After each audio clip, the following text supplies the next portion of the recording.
A brand new world for real. Nothing connected. He didn't want nothing to be like JoJo anything. Here comes the editors. Editors, editor. Nah, you gotta put JoJo right here. Nah, isn't that Jonathan Joestar? Fucking editors, bruh.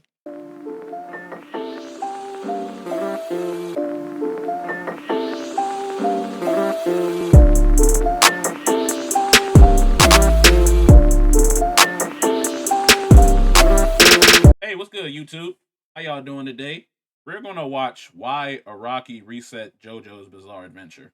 It's gonna be a lot of spoilers in here, so if you're a Joe bro, or like real big JoJo Bizarre Adventure fan, and you're not caught up all the way, if you're not caught up all the way in the anime, just leave or just don't watch this video. But this video is made by Sports. We're about to see what they start talking about. JoJo's Bizarre Adventure has been an ongoing series since 1987, and over its 35 years of stories, it's never been afraid to change and evolve over time. This is in part a result of the generational aspect of JoJo, which offers an unprecedented amount of variety from a single series, with new protagonists, settings, time periods, themes, and even genres from its 8 current parts. Yet they all still retain an important sense of familiarity, so no matter if we're traveling across the world in 30 days, thrown into a slice-of-life murder mystery, following the conspiracy of an Italian mafia, or breaking out of a Florida prison, it's never been a question if it's gone too far or isn't JoJo anymore, because of the persistent themes and iconography that connect all of these wildly different ideas. We can take a look at any scene from any part and almost immediately know this is JoJo. The first 6 parts of JoJo tell the story in chronological order, with each part building and expanding the world as well as the Joestar family tree. Although the interconnected element of the story can become a bit confusing to readers in the 7th part, where things go way beyond just a time skip and change in setting. Rather, the series shifts into an entirely different universe and continuity, creating a new timeline and new family tree, starting all the way back from the beginning in 1890, with a reimagining of characters and events from previous parts, such as Jonathan Joestar, the Zeppeli family, Dio Brando, and many others who we meet throughout the Steel Ball run, also overwriting the story. I can't hold y'all. I cannot wait until they animate part 7. Steel Ball run, that's probably gotta be my favorite JoJo part out of all the JoJo parts. The story for Steel Ball run was amazing. That nigga Araki was in his storytelling bag. That was the best story he written. The story after that is part 6. It's like he got better. It's like he got better through time telling these stories. And niggas talking about One Piece. Niggas be talking about One Piece and how long it's been out. Nigga, JoJo's been out for like 30 plus years. JoJo been out before I was born, nigga. This is but JoJo is heat. It is heat. I highly recommend JoJo Bizarre Adventures for y'all, bruh. Story from the original universe, which by all means appeared as a reboot of JoJo, yet at the same time, it's not, as it's considered a continuation of the story, being the 7th part, which is where I think people get confused by the timeline, and more so, the reasoning. I think people get confused on why they went back. It's because they didn't finish part 6. Niggas probably be skipping part 6 because the protagonist is a woman. No, nigga, that's an important part. There's a reason why he resetted the universe. It tells you at the end. Behind this change. So why did Araki create an alternate universe, ending the original and foregoing the series' 17 years of history only to start over from the beginning? In this video, I'll be detailing the reasoning and history behind the biggest change in JoJo's Bizarre Adventure, the resetting of its timeline, and departure from Shonen Jump during its 7th part. Spoiler warning for the end of Stone Ocean, as well as visuals of early Steel Ball Run and JoJo Land. Caution, don't watch this if you plan on... Obvious reason for the change to an alternate universe can be found at the end of Stone Ocean, where in the original timeline, Enrico Pucci had created the ultimate stand, Made in Heaven, an accelerated time to its singularity point, resetting the universe. Although due to Pucci's defeat after this process, the universe would reset once again, but now without the influence of Pucci on the world, rewriting the lives of all of those affected by him, concluding with the main cast having new identities and memories, but ultimately still being the same people we knew throughout the part, just just with better lives, and not fated to die to Pucci. Although the most important change in this reset universe was Jolyne's ability to break out of her fate and having a new name, Irene, and no longer having the curse of a Joestar needing to fight some battle passed down to her by a distant ancestor, and putting an end to the JoJo naming scheme and their burden of hardships and constant fights against evil. So from a writing perspective, this would make sense for Araki to no longer be able to continue the story of JoJo, as it would invalidate the meaning of Stone Ocean's ending. Yeah, I can see how he could have ended it at part 6, because at that point, there's technically no more JoJos. Spoiler alert, Jolyne and Jotaro die. So, even though technically there are still other JoJos out there, the enemy they fought kinda reset all that timeline, so he reset the timeline to where there's no more JoJos for real.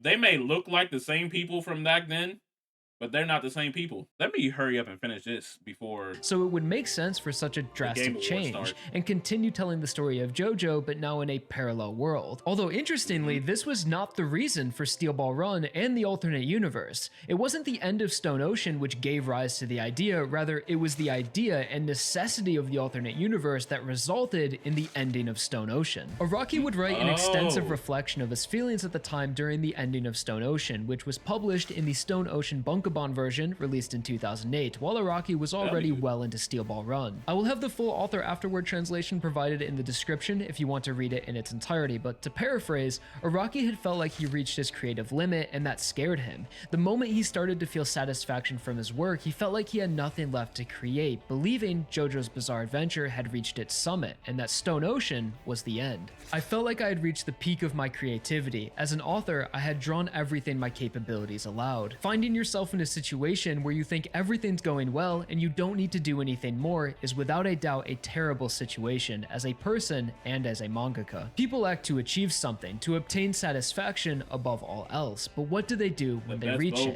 This contradictory feeling crept up my heart while I was coming up with an ending for Stone Ocean. So yeah, you could say that. Even though none of the niggas in the... Well, I wouldn't say none of the niggas in JoJo aren't gay. There's definitely a few gay characters out there. Or a few bi characters, but it definitely did a lot for the LGBT. Araki, ultimately feeling uncomfortable with the accomplishment of Stone Ocean, didn't want this to be the end of his work, and for that reason, he decided on writing a renaissance of JoJo, going back to its origin, leaving modern day, and returning to nature. Damn. So basically he felt like he couldn't make anything good in that universe anymore after Stone Ocean. So he basically ended Stone Ocean the way he did so he can set up, because he probably was already in his head setting up this whole new universe. He was like, how am I going to start this new universe? Oh, let's have all the characters in part 6 die. That's how we can do it.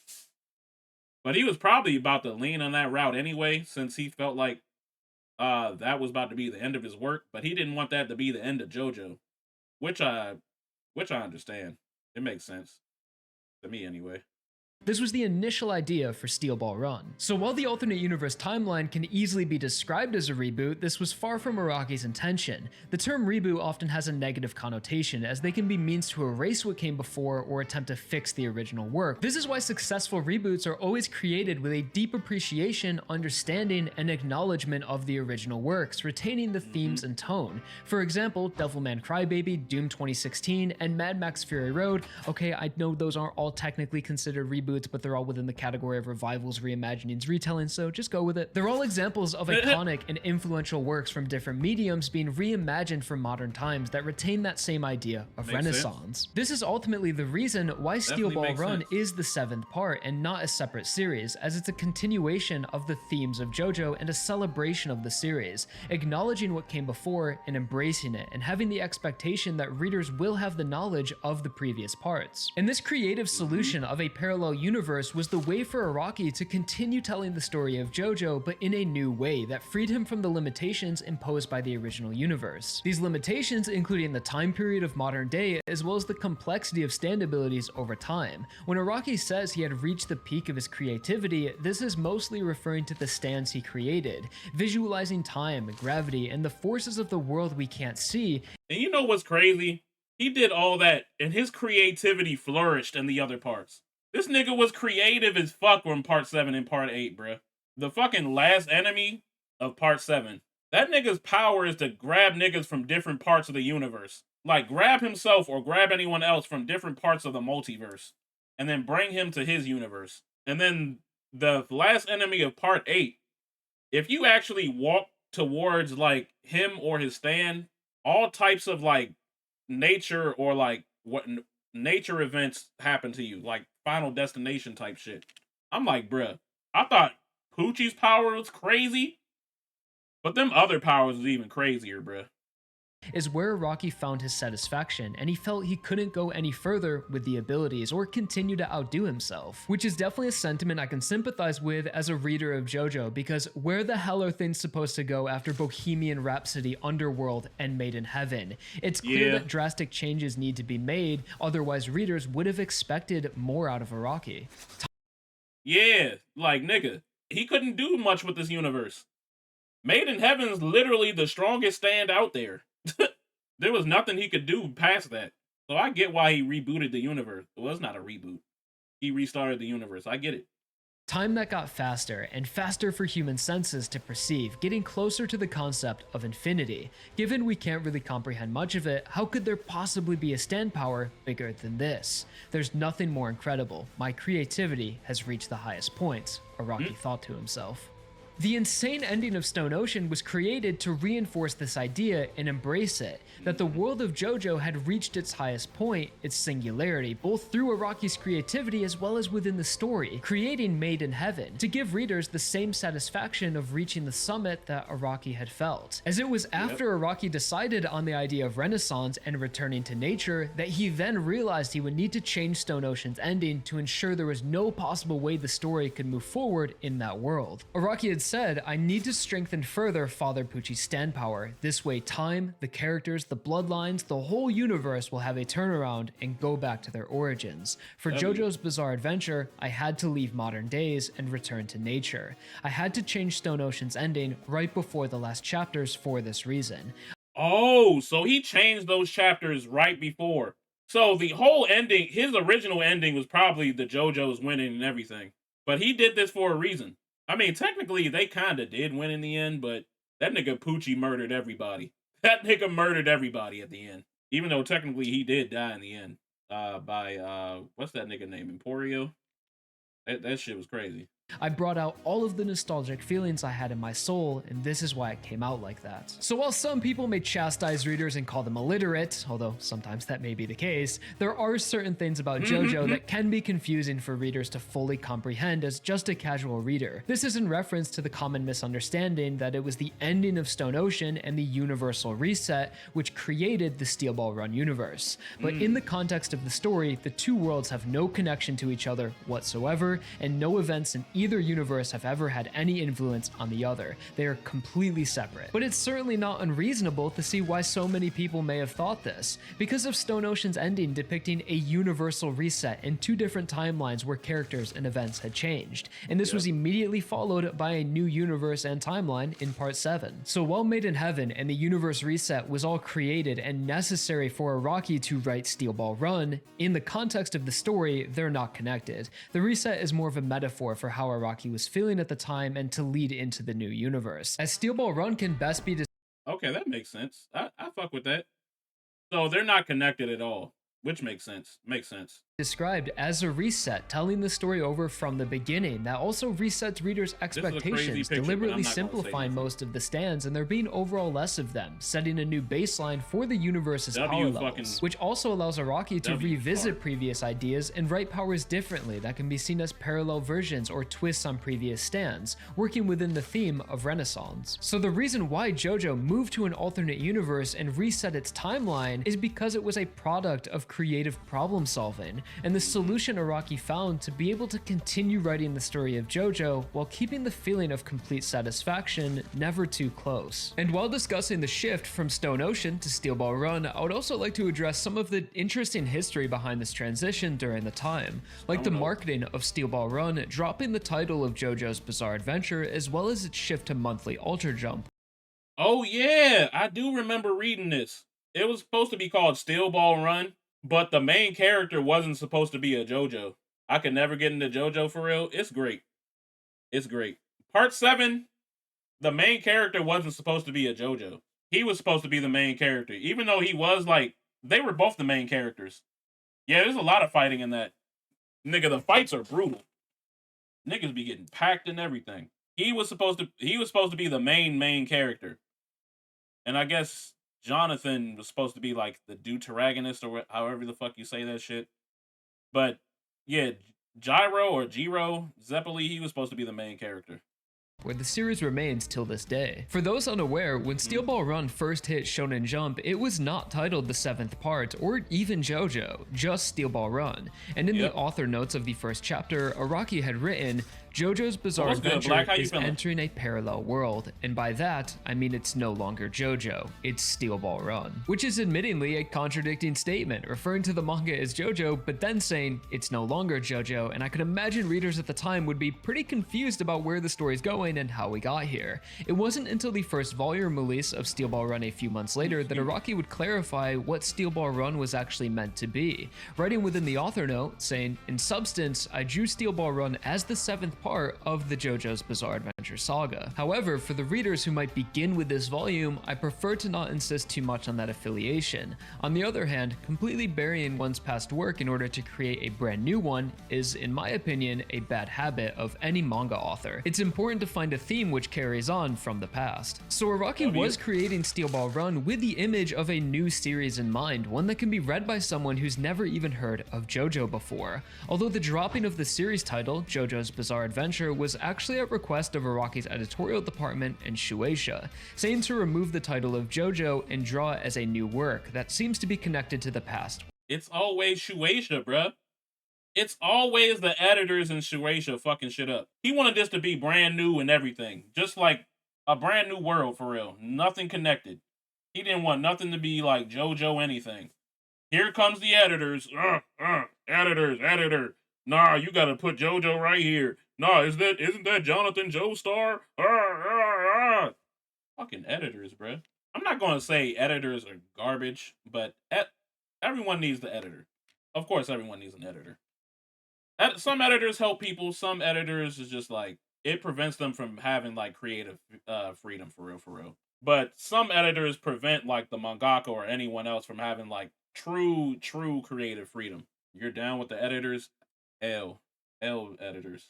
Or not. The reasoning for this was to combat the inevitable drop in readers' motivation following the conclusion of a long serialization, referring to Stone Ocean. But with marketing Steel Ball Run as a brand new series from manga legend Hirohiko Araki, they would be able to garner more excitement and new fans while maintaining longtime readers. And it wasn't necessarily deceptive at the time either, as Araki was creating the beginning of a new story for both audiences new and old. In fact, it was more of a marketing stunt, if anything, making the readers curious about what this series really was, with Shonen Jump billboards asking the question Steel Ball Run or JoJo at the time of its release, asking readers to find the mystery behind this new title, as well as it fit the theme of a new beginning and welcomed in many new readers who may have not read the series otherwise if it was called Part 7, thinking it was connected to the previous parts. Although eventually in chapter 24 of Steel Ball Run, when the series changed magazines from weekly Shonen Jump to monthly Seinen Ultra Jump, we would see the return of the title, being marketed as JoJo's Bizarre Adventure. W visuals right here. This look real crazy, but W.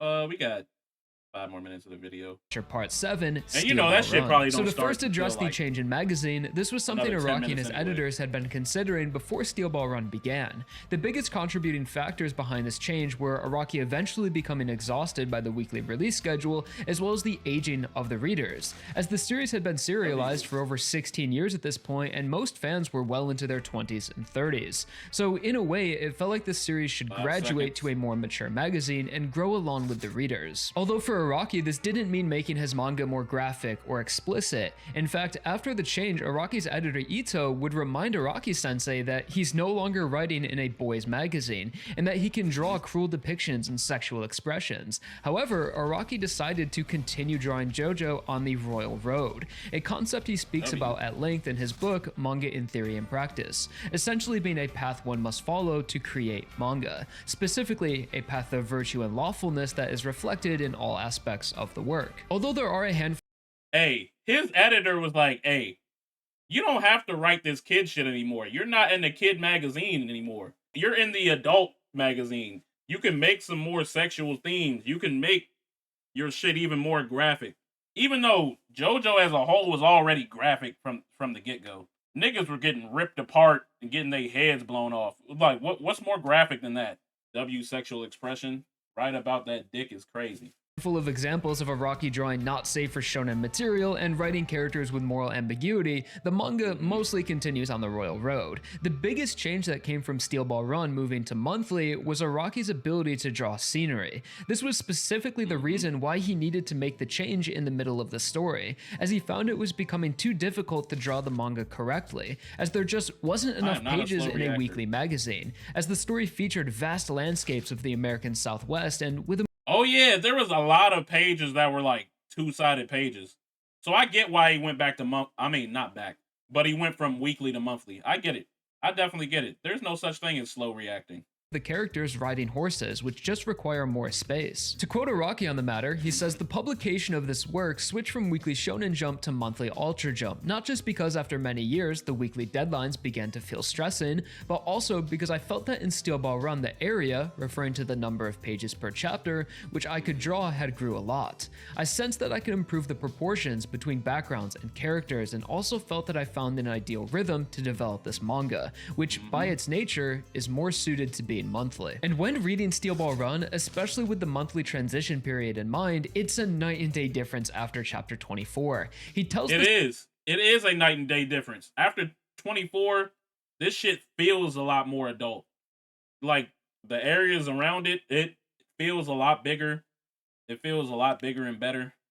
Story at relatively the same pace, but gives the art so much more room to breathe, having to fit less dialogue within each page, and everything just feels less cramped, and bring more attention. Yeah, everything is less cramped now.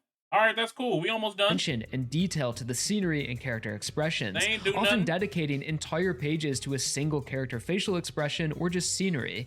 If not for this change, I don't think Steel Ball Run would be as highly regarded as it is. And it's because of this thoughtful and necessary evolution that Steel Ball Run is often considered Araki's most acclaimed work yet, as it was simply able to do more than the other parts and adapted to Araki's needs as he grew as a creator. So before Steel Ball Run even began, there was a lot of steps Araki took to ensure this manga's success. Not only was this a fresh start, writing JoJo from the beginning, freed from the limitations and expectations from the original universe, but now he's given more time and room to draw his vision correctly. And this is of course being on top of his decades of experience, really creating the perfect storm for Araki to create a masterpiece. Recounting more of the history behind this transition, it occurred at chapter 24, which in the first publication was called Prologue, acting as a brief introduction to the story and characters for the readers of Ultra Jump, which also referred to Gyro Zeppeli as the main character and focused on his backstory and motivation. This chapter would later be called an interlude in the volume release of Steel Ball Run. It was also at the publication of this chapter that the title, Jojo's Bizarre Adventure Part 7, would first officially be labeled onto the series by request of Araki, saying, "I really want to call it JoJo. It's just JoJo, isn't it?" Comparing the series to the 007 movie series. Even the actors, the stage, and the era change, it's still one series, it's the same. So since at this time Steel Ball Run had already established characters like Johnny, Dio, and Zeppeli, as well as reintroduced stands back into the story, it seemed Araki figured it was time to just accept it's still JoJo, and consider it as such in a public way. And from that point on, JoJo has continued, and continues still through Part 8 JoJolion, and will continue in the future with the upcoming Part 9 JoJo Lands. And that is the reason and history behind the alternate universe in JoJo's Bizarre Adventure. So thank you all so much for watching the video. Please be sure to like it if you learned something new, or if you enjoyed it, or if you just made it this far. And also be sure to subscribe to the channel for more JoJo, manga, and anime content. I've been Xwords. Thank you all so much for watching again, and I'm out. Peace. W video. I appreciate that. All right, YouTube, we out of here. I'll see y'all later. Peace.